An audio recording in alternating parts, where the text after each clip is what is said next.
Going into nearly every game, we were considered the underdog. And here's a bunch of little bitty kids playing against the great big mighty teams. Oh, it was like David and Goliath.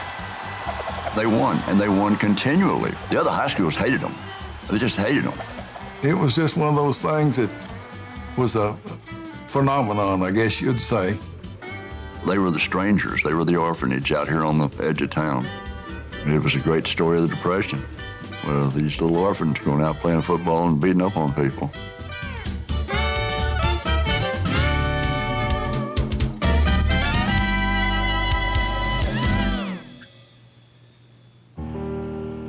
Our greatest primary task is to put people to work.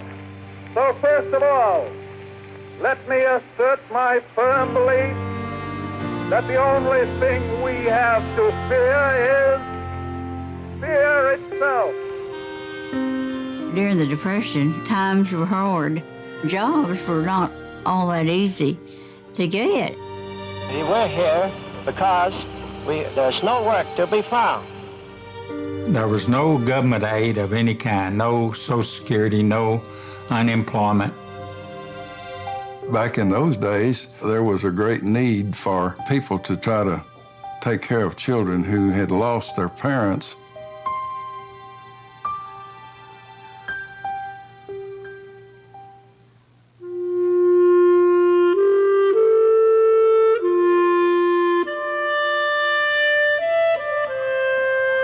The Masonic Home was established to take the children of deceased Master Masons.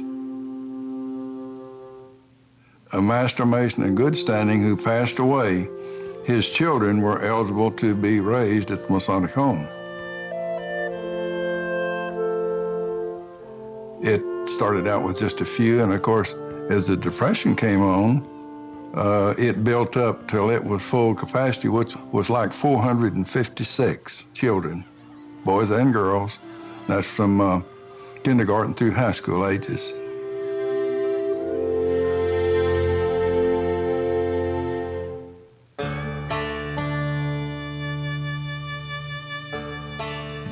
Most of us had only lost our fathers. There were very few orphans as such, with no parents. And it was hard on a mother to have to take her kids there because she couldn't afford to keep them herself. I know my brother and I was really concerned about my mother because I remember when she come out there, we might get her purse and count her money or something like that. And we knew that she was having a hard time.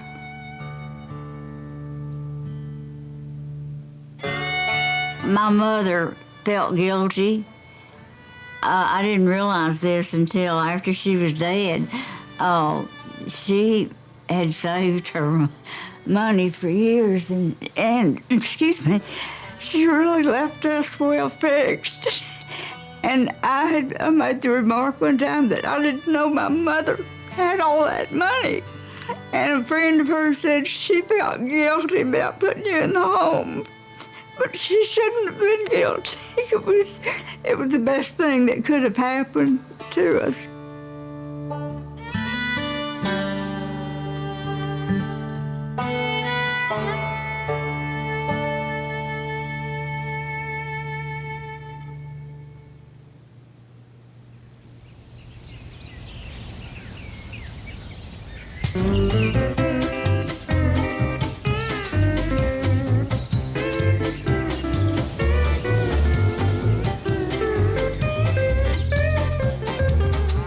I'll never forget the day my brother and I, we were down in the field eating peanuts out of peanut hay. My sister came down and said, y'all come on up to the house and get a bath because you're fixing to go to Fort Worth. And boy, you talk about proud. We didn't have any idea where Fort Worth was or what it was or anything.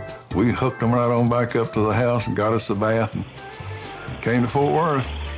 And they drove into Masonic Home and that's where we stayed. Had no idea that I wasn't just going on a joyride. We were made wards of the county, and then the Masons stepped in. When the Masons drove us up that brick road, that was like the pearly gates opened up. My first reaction was, this must be heaven.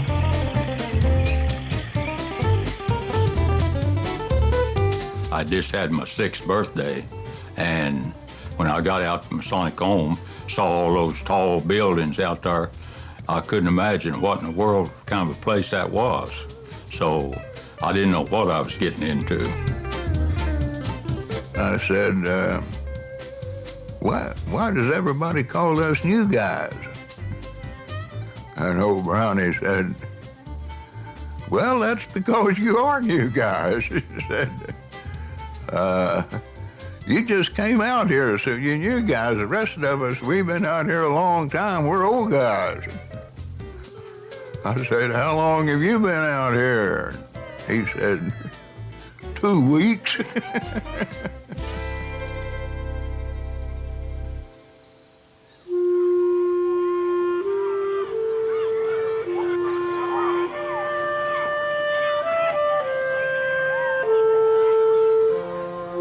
The home shielded us and protected us.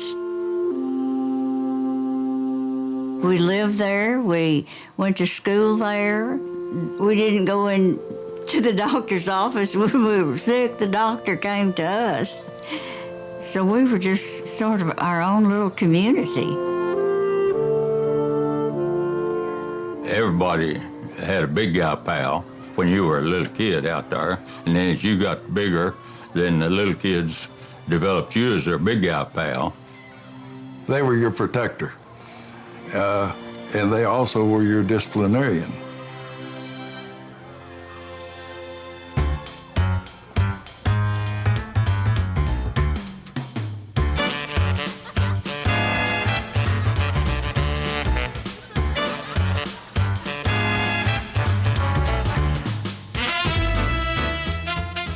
Now, the girls were a different subject.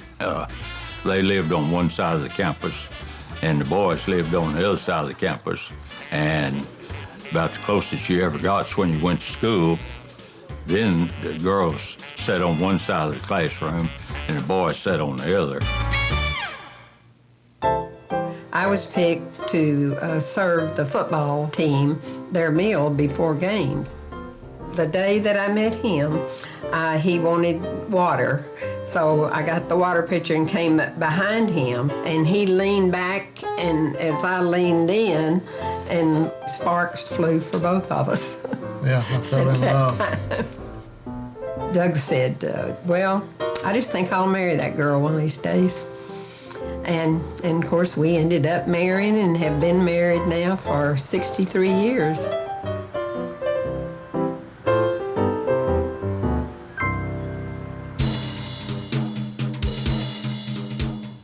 Everybody seemed like had to have a nickname for some reason or another. I can give them to you in alphabetical order. Arizona Pete. BJ and Benji and Baby Joe and Buster. Cat Olay. Chicken, Sugar, Crazy. Cubby. Dinky, Donkey, Deadhead. Ben's my name is Richard, you'd think my name was Dick. For some reason or another, Mr. Remmert named my brother Big Dick and me Little Dick. Ears. Chicken Roberts called me Fat Lord, and I weighed 141, he weighed 143. I said, Chicken, how come you call me Fat Lord? You weighed more than I did. He said, I knew you was gonna be fat someday. And Guy and Gus and Goose and Hank. Holy Smith. Hootie. Killer Underwood. Mo and Monkey. Skinny Well-Fed. He wrote his mother a postcard one time, and he said, when I first came here, I was skinny, but now I'm well-fed. And somebody read that postcard, and they said, from now on, he's skinny well-fed. Sleepy could be talking to you and go to sleep. Tig Roberts. We decided we'd have a contest, see who could eat the most bowls of Wheaties. I ate 9 bowls, so I got the nickname of Wheatie. There was a kid named Zeeb. I don't know where he got his name. Some of them wasn't exactly printable anyway. Most of them were.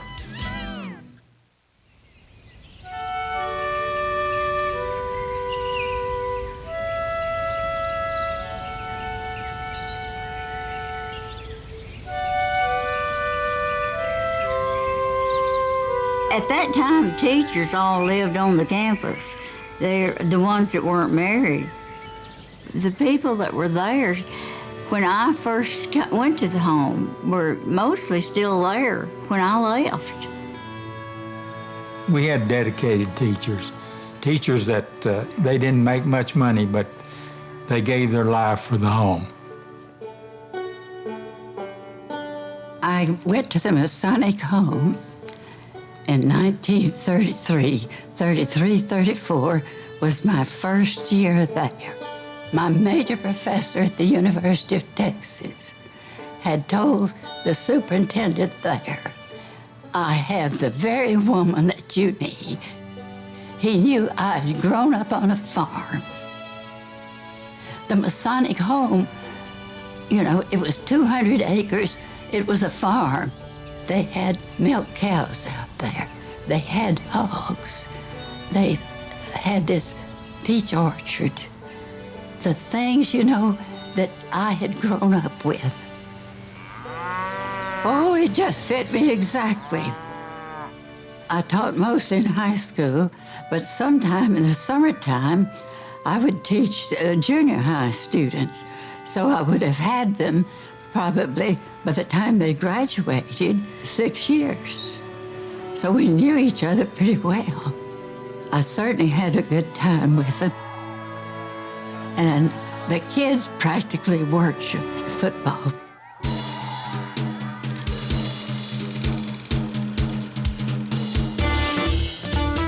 Football was really popular in the state of Texas. You know, sports was the glamour thing to do. If you were a kid and you grew up not liking football and not wanting to play football, they drowned you. You know, I mean, it was built in.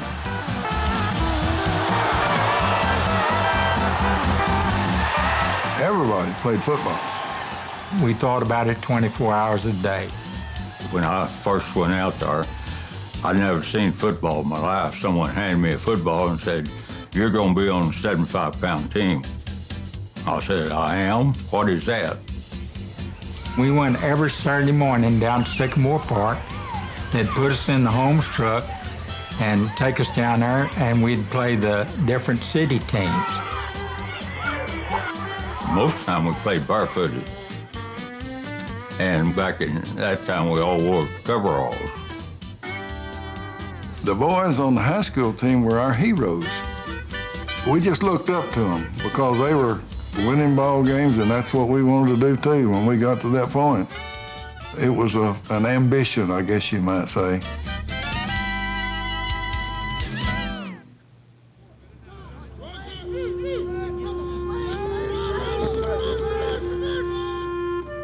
We called him Mr. Russell. That was all I ever heard him call Mr. Russell.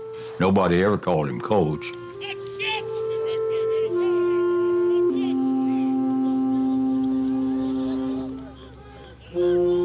The story is that when Mr. Russell came out there in 1927, they didn't have any kind of football equipment. They didn't even have a football. And so he'd make a deal with the team that he played. If we beat you, then we get the football. He was a football genius. I mean, he created offenses, Rusty Russell did, that no other coach had. And he did trick plays and crazy reverses and laterals and hidden balls, and he would do things like that on kickoffs. But he just out-thought people. And he taught undersized and underdeveloped kids that speed kills, that trickery will out-fox everybody. And that's pretty much what they did. When I was about 9 years old, I started watching them. I grew up in a sports family, and aunts and uncles and cousins and fathers used to take me to every high school game, so I was watching the so-called Mighty Mites from about 1938 on. Pop Boone at the Fort Worth Press named them the Mighty Mites, and it stuck. And that was an alluring type name. Because these little bitty kids, these little bitty orphans, and they're playing football. Well, of course, they'd go out there and just beat the hell out of people.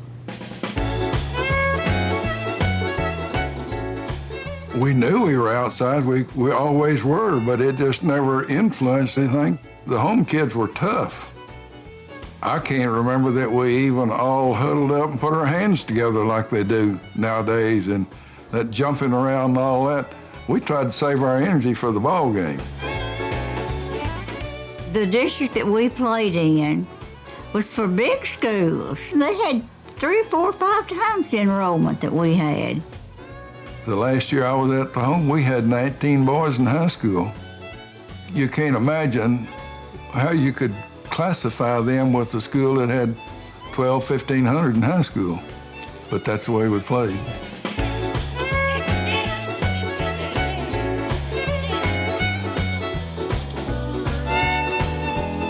They were Fort Worth's team. They truly were, and they were adopted by the city.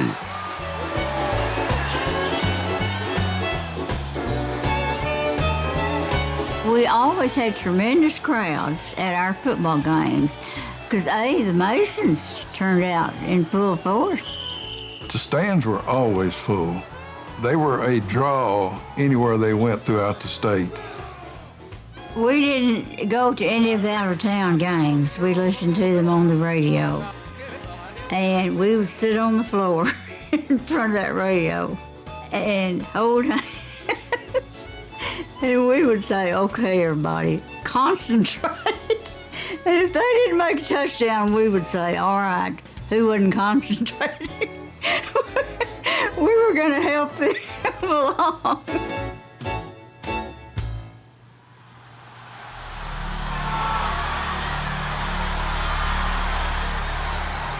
In 2 of the biggest games Sonic ever played, they lost the coin flip and had to go out of town.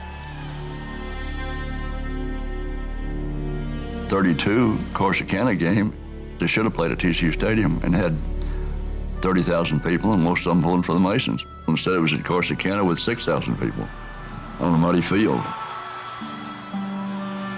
It always seemed that when Masonic Home got in the playoffs, they always had bad luck, because it seemed like Mr. Russell always lost the flip of the coin. They tied, but they had agreed that whoever had the most penetrations would be declared champions, and Corsicana was.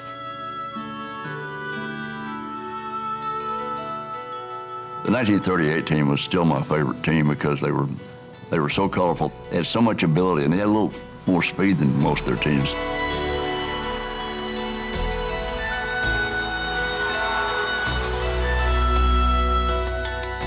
They were doing good up until the sandstorm blew in and they couldn't see to throw the pass very far. And I think that's what did them in.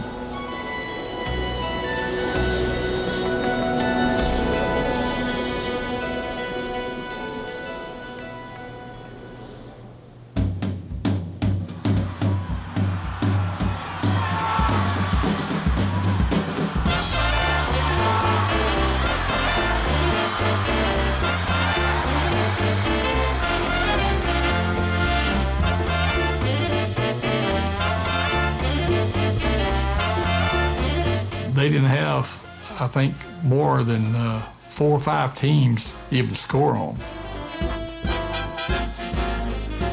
The best ball game I think I ever saw was when they played Riverside. It was less than 55 seconds to go, and Burroughs faded back like he was going to throw a long pass, and he flipped it to Brown, and Brown went down the right sideline, 55 yards untouched, and we beat them 12-7. And that was voted the most outstanding, the most exciting play of 1941. I remember reading the article. It told about the game, and then he said, and then it happened. I remember that phrase so well. When Gordy got the ball and ran for the winning touchdown. The schools hated them because they kept getting beat, but the public loved them. Those were the years that the home and school had a following from complete strangers. That was probably one of the best teams ever at Masonic Home. We thought we would be the first Masonic Home team to ever win the state championship. All of us that left on that 40 team, we thought they might too because they had most of the team back. They thought that 41 was going to be the year.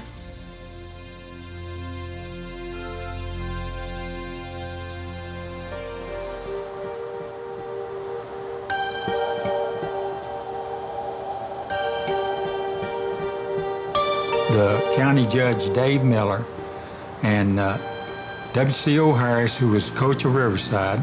They went and checked all our berths in the summer of 1941. But they waited until we had 2 games left against Arlington Heights and Poly, and then they brought it out that we had a man 2-0.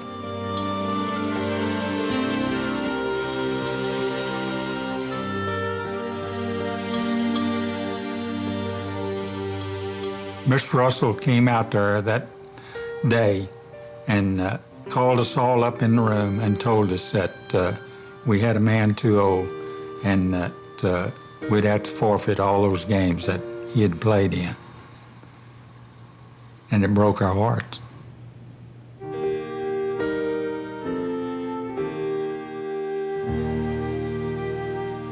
It made everybody angry. It really did, because it was almost a technicality. Most of the fans and most of the people in Fort Worth were, they felt sorry for them. They felt like it was unfair. They beat the state champion Wichita Falls team 13-6 in their opening game. Wichita Falls became the state champion when Masonic Home couldn't get in the playoffs. They were 9-0. They were the best team in the state. They had 3 or 4 of the best players, who later proved to be exactly that. Gordy Brown, who went to Tulsa and became a great player, went to the 49ers, became a great player. DeWitt Coulter went to Army and became an All-American tackle. Brownie Lewis went to SMU and played with Doak Walker and became an all-conference guard. 41, they had a great football team.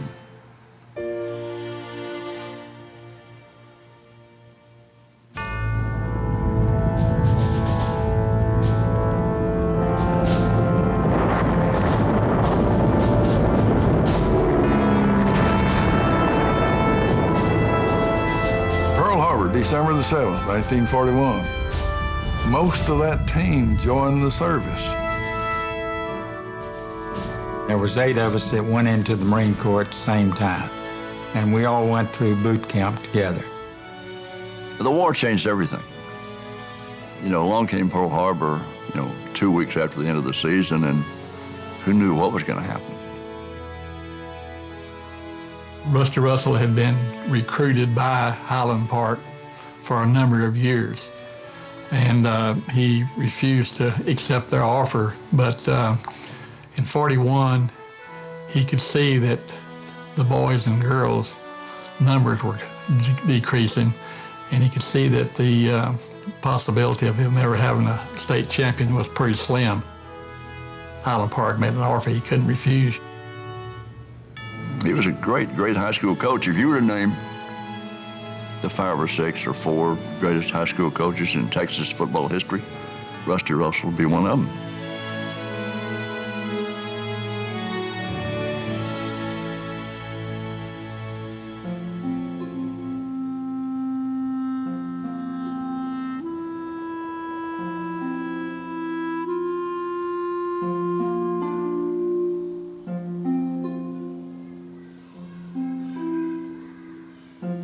It really was the beginning of the end, because I knew that we were running out of kids out there.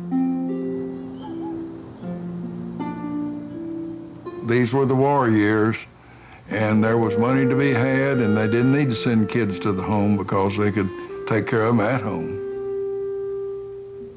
Enrollment continued to drop.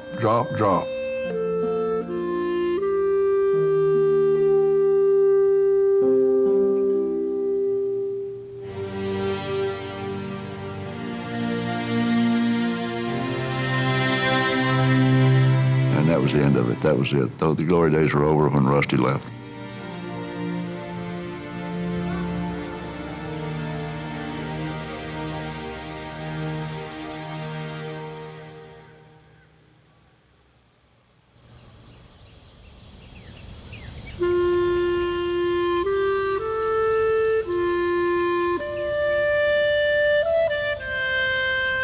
Back in the Depression time, it made people feel good that there were kids that were willing to sacrifice and play as hard as they did. Who would have ever thought you could take a bunch of little old scraggly kids and play the big schools, and they did, successfully. It was like David and Goliath. They were both not supposed to win, but they did. It wasn't like other football teams where they go home at night and they got their parents. We didn't have that. You lived with the guys daily. You went back, you slept in the same rooms they did, you ate in the same dining room, and we were like brothers. We came up from 75-pound team on thinking we were supposed to win. And that's what we thought. You know, people have asked me, said, those old boys were so much bigger and all. And we said, yeah, but we didn't ever think that we couldn't beat them. We always thought we could beat anybody.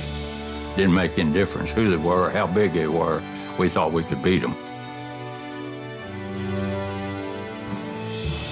I just feel so lucky, I guess, and so blessed that I was able to go to the Masonic home.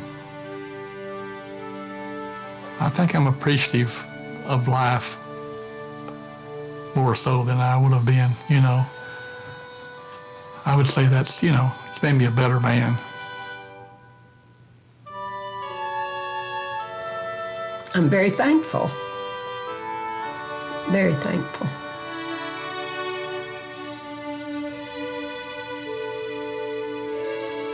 Well, I think probably the thing that that stuck with us all the years is we were so proud of the accomplishments that we were able to do while we were there. And I guess it took us a while to realize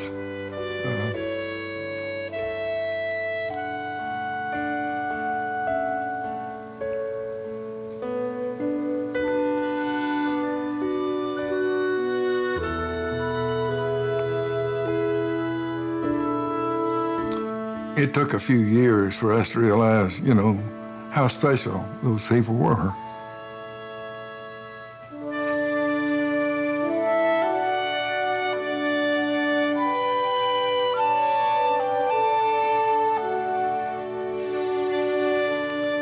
They probably took care of us as well as any family ever did their own children.